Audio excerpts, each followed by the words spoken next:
What if I told you that one of the Church's most traditional and quiet voices just got a bold new assignment? And here's the twist. It's not the kind of role you'd expect. Yeah, this one's big. Hey there. If you've ever felt like Vatican news is hard to keep up with, you are definitely not alone. One moment, everything feels calm, and the next, bam. A new pope, a fresh direction, and now a surprising move involving none other than Cardinal Robert Sarah. Now, if you know who Cardinal Sarah is, then you know this isn't just some casual reshuffle. And if you don't, no worries. You're about to find out why his name keeps coming up and why this new role could reshape how the Church prays, worships, and connects with the modern world. So in this video, we're going to break it all down.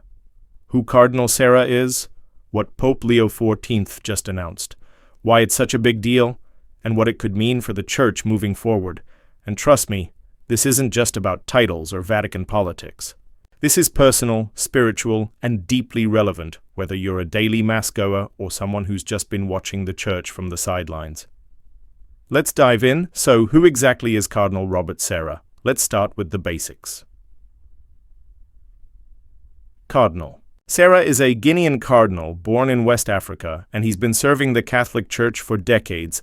But what really makes him stand out is his deep commitment to spiritual silence, reverence, and the sacredness of liturgy. He's not flashy.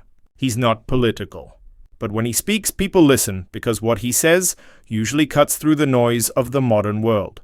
He's written several powerful books, including God or Nothing, The Power of Silence, and The Day is Now Far Spent.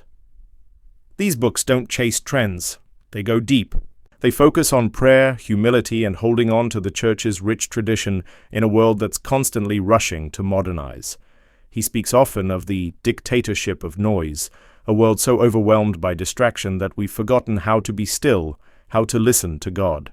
For Cardinal Sarah, silence is not an escape, it's the foundation of spiritual life. A lot of Catholics, especially those who feel disconnected from today's fast-moving Church, have found hope and clarity in his words. Now, during Pope Francis's pontificate, Cardinal Sarah served as prefect of the Congregation for Divine Worship and the Discipline of the Sacraments. It was a powerful role, but over time it became clear that his vision for the liturgy, rooted in tradition, silence, and beauty, was different from the path the Vatican seemed to be taking. So when Pope Leo XIV was elected, many people assumed Cardinal Sarah would quietly retire. No major headlines, no big announcements.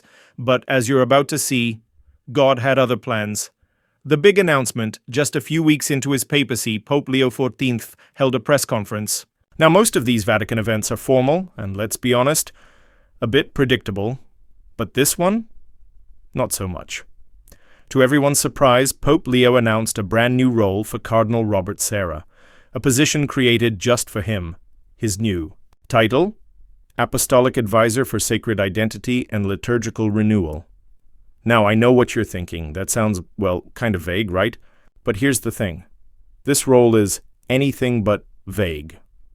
It was designed with a clear mission in mind, to help the global Church reconnect with its roots, spiritually, liturgically, and personally.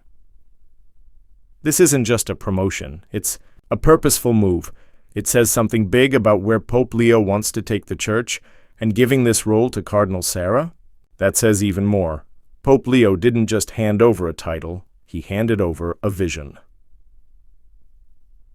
Why this matters? Right now, let's talk about timing, because that's important.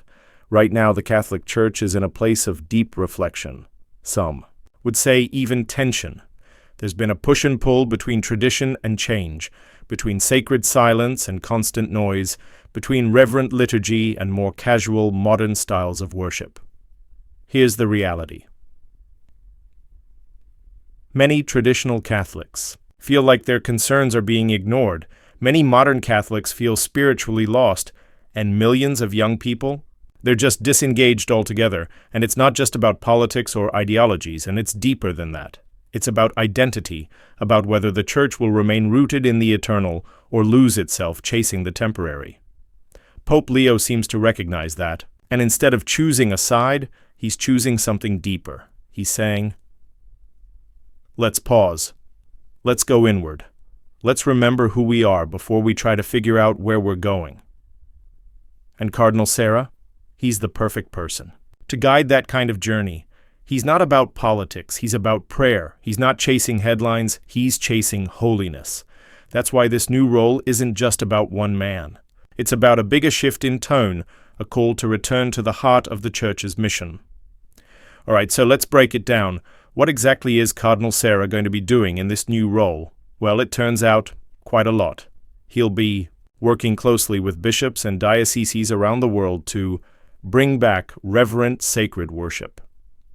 That means liturgies that reflect the beauty and mystery of the faith, chant, silence, incense, language that uplifts, movements that mean something. Help leaders strengthen their spiritual identity. Not just with PowerPoints or policies, but with deep formation rooted in Scripture, the Church Fathers, and the saints. Lead retreats for priests and church leaders.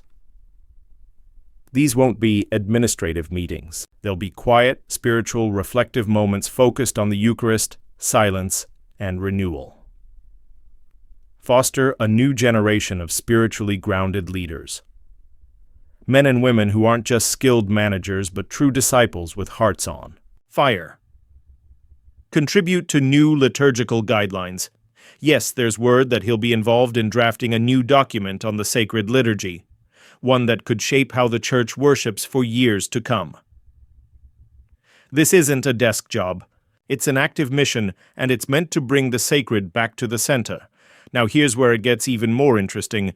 Pope Leo XIV has actually admired Cardinal Sarah's work for years. Even before he became Pope, he had read his books and quoted him in private talks and seminary discussions. So this appointment, it didn't come out of nowhere. It's the result of years of respect and shared spiritual vision. Some Vatican insiders believe this could be the beginning of something much bigger. There's talk, nothing official yet, but talk, that Pope Leo might announce a year of sacred renewal. A global initiative inviting Catholics everywhere to return to the basics: silence, prayer, liturgy, and identity. Imagine that. A worldwide invitation to step back from the noise and reclaim the sacred. No programs, no gimmicks, just a return to what's always been true. And if that happens, Cardinal Sarah will likely play a central role. Even he seemed surprised by the news. In a recent interview, he said, "I thought my time in public life was over, but God always surprises." And honestly, that's probably the most powerful part of this whole story. Because isn't that just like God? To call someone back into the spotlight, right when the world needs their voice the most? So now that you know what's going on, we'd love to hear from you. What do you think? Do you believe this new role for Cardinal Sarah will spark real change in the Church? Or do you think it's more symbolic? Let's talk about it in the comments. We read every single one, and if you want to learn more about Pope Leo XIV, who he is, where he came from, and how he's already making waves, check out our next video. The Bold Vision of Pope Leo XIV, What You Need to Know. Before you go, if this video helped you understand what's happening in the Church today, go ahead and give it a like. Hit that subscribe button so you stay in the loop, and don't forget to tap the bell so you get notified every time we post. Thanks for hanging out with us today, and remember, stay grounded, stay curious, and as always, keep seeking truth.